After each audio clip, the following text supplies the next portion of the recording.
is going on, world of YouTube? What's up, YouTube? It's Tony the Technician. Guys, I got to watch this man work today. Let me tell you, he ran his ass off from one end of the pit to the other several hundred times. Man, what's it like going from going to auto school to just going to a top NHRA team? Yeah, that's definitely not something that was planned.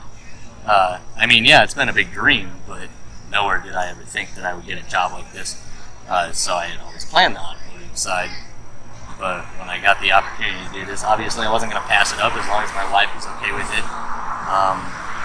It's a big rush. It's definitely a lot different from the normal automotive field. Oh, yeah. You're not working on 100 different cars a day, like I stated to you earlier, with 100,000 different possibilities being the issue. I got one job set, and I need to do that. So, I mean, it's kind of nice just being able to focus on that one area at work, but still yet kind of be in the automotive field. Right. Plus, racing is just fun. So. Good, yeah. Well, like I asked you earlier, would you do it again if you had it all over do again, or is it something you just kind of step back and double think about it? Or yeah, I mean, absolutely. I mean, even when I got done with the internship, I was telling my wife, I was like, I had a lot of fun. I had a blast doing the internship, but I was like, I don't know if I could do that, being away and coming home, that's a lot on a family. Maybe if you're single, so I was like, I don't know if I would actually do it. But when they called me, and they actually gave me the opportunity, even my wife looked at me and she's like, you gotta do it. This is what you've been dreaming of and what you've been talking of. Like, you can't pass up an opportunity like this. So I think, my wife's amazing. So as long as she's stuck by my side, I definitely do it again. Right. How is it? Do you feel like you're just at work, or do you feel like you all are a family, or is it just like you just got coworkers? It's most definitely more like a family.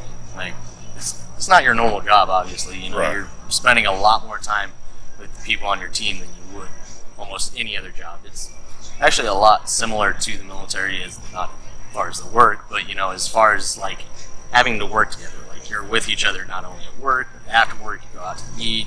You guys prep together, you guys tear it down together. Everything's done together, so like you have to be tightly knit. If there's a problem, it has to be figured out. Like, there's no backstabbing. Like, there can't be. You guys have to be able to work together really well. So it's definitely not like a lot of that could not just cause the car to fail and team to lose, but it could get somebody killed. Somebody. I'm gonna make it look like he didn't do his job. I can understand that. Yeah, and if there's a team like that, it's bad. So. Yeah. What do you do on the team? Well, as far as my job, I'm body and tire on a funny car. It's different for dragsters, but as far as funny car, I'm being the body and tire guy. Obviously, tires. Not only do I mount, dismount, inspect, take care of the tires. They have to be set at a certain pressure before, after, during. It's very precise air measurements as well. But not just that, but the body is a lot. Like, all the guys on the team, they have, you got a blower guy, you got a clutch guy, you got a head guy, you got a bottom end guy. They all, do that one specific job. Well, the body is a big section of the car. Like, it's not just in one spot. So there's a lot of area I got to cover. So like, there's a lot of side tin work on the inside. There's a go around that holds everything in there. That comes down around the driver. There's the firewall, the dash, the doghouse that sits on top of the dash, the windows, and then the body itself, which is all carbon fiber. I had to learn how to do carbon fiber work in order to do repairs and stuff like that. We also use a compound called Isol, which is like a glue, basically, that helps us repair bodies.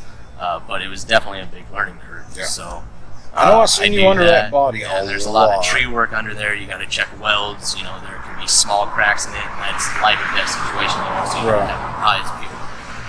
The wing, I also adjust the wing. The wing is a big part of it as well. If that thing comes apart on the track, the car could go anywhere. So making sure that is stable on the body is a huge thing. But besides that, besides taking care of just the tires and the body, in between rounds, like say we just get done with the run, I help, I set the tire pressure, they go up there, do the burnout, I immediately run back to the burning go to the top end of the racetrack. Once I get at the top end of the racetrack, a car comes around, I got to put the safety pin in the fire extinguishers, I got to clip the parachutes, the cables that hook up to the chute backs, and then I adjust the wheelie bar. After I do that, I unhook the airline, because the chutes are ran off an hairpin, but the hairpin moves and releases the chutes. I have to do all that little stuff, and then I drive the car back to the pits. And he does. I've seen that. I was looking for him before they got back, let him know I was there and everything. Well, he's driving a car. Yeah, so once we get back, I got to get it up on the ramps. Once we get it up on the ramps, I jump out, and there's a pro jack, a little jack, for the front and the back of the car, and I got to pin the back jack on my side. Then once that's done, I run around the back of the car. I get underneath. I got to pull this belly tin off, and inside this belly tin, it sits underneath the block. And then there's a Kevlar diaper, 2 Kevlar diapers on the inside of that, and that's basically if you have a blow up, or a rod blows out the side or whatever, you got oil and everything. They obviously don't want that all over the track. Right. So this Kevlar diaper and this tin is basically to hold it all in there until you get back. So if there's a blow up, we got this big pan that we slide under there and drop it all in there. But once I get the belly tin off, I do that, and then I unzip the diaper, it comes down, and then I drain the oil, and then there's side bolts. I go along, I remove all the side bolts so the bottom end guy can get the rods and everything out as well and inspect all that. After that, I plug it, I drain the oil from the pan, and then I go up front where the rest of the oil is. I drain that, take that up there, and then by that time I got to go back, grab the oil pan that the bottom end guy has taken off, take it back to the wash station, disassemble it, clean it, inspect it. Then I kind of come back up front to the blower guy. He's got the blower off now, and you got to split it from the intake manifold to the blower. We undo the bolts for that. We take that off, and I help him set that up on his stand.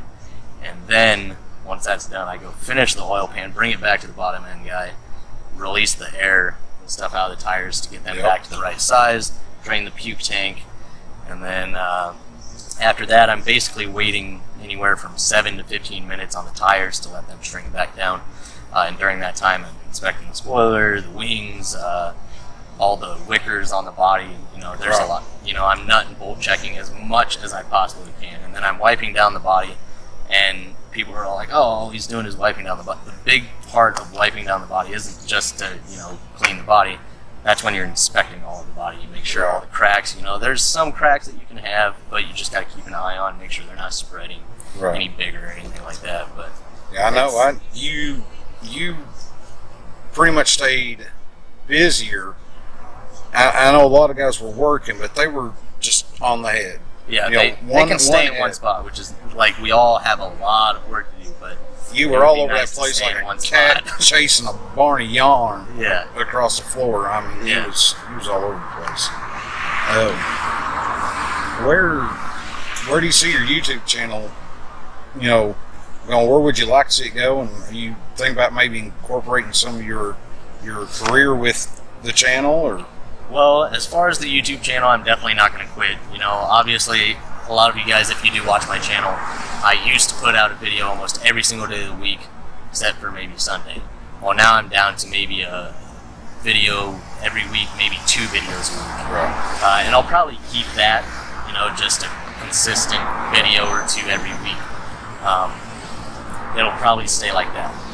But as far as the content, I'm still going to try and keep it tool related and everything, and I would really like to incorporate the drag racing into it, but with the company I work for and everything, their social media and everything, I don't want to conflict of interest. Yeah. So that's a big thing, especially, I don't want to take the chance of recording something that I'm not supposed to record. Right. Like, we got a new body coming, that's not allowed to be released until they release it. Right. And I don't want to take the chance of that, something like that in the future, me accidentally recording something and me losing my job or something over it. So, if there is, I'll talk to them, maybe in the future about, hey, I'd like to do a run-through video of, what we do on a daily basis. Maybe they'll let me do that. But I'll talk to them about that later on down the road. But I don't think there will ever be a part of my channel where it's just strictly drag racing. my job. But I'll try my best to incorporate what I can without getting in trouble, and then it's also a big professional thing. I try to stay professional in my videos as well. I try to keep the cursing down. Yep, same here. Keep the videos clean for all ages and everything. So I do the same thing if I ever incorporated my job with it as well. So. Right. Well, man, I appreciate you taking the time out and doing this interview. Is a hell of a blast. We've had dinner and got to watch the man in action there at the track. And fellas, he don't have an easy job. And even though he was working under a covered section, and I'm standing out in the sunlight, you got to think he's got this 11,000 to 12,000 horsepower hot dragster just came in there. Yeah, they got a couple of fans, but when you're right there on that, it's hot. And them guys work their tail off. And what do you say? Anywhere between 35 to 45 minutes, you can be up and ready to race again. For elimination day, like if you made it to the fourth round, the final round, they usually give you maybe about 40 minutes in between a round. So it can get really hectic. A lot of y'all can't even change a head gasket in that amount of time. You guys are rebuilding full-blown V8s and blowers and everything. But, well, guys, thanks for checking the video out. Click that subscribe button. Go check out Tony's channel if you haven't. I'll leave a little tab up there in the end here for you and down into the description. But we'll catch y'all next time. Y'all have fun. All right, guys. Take care.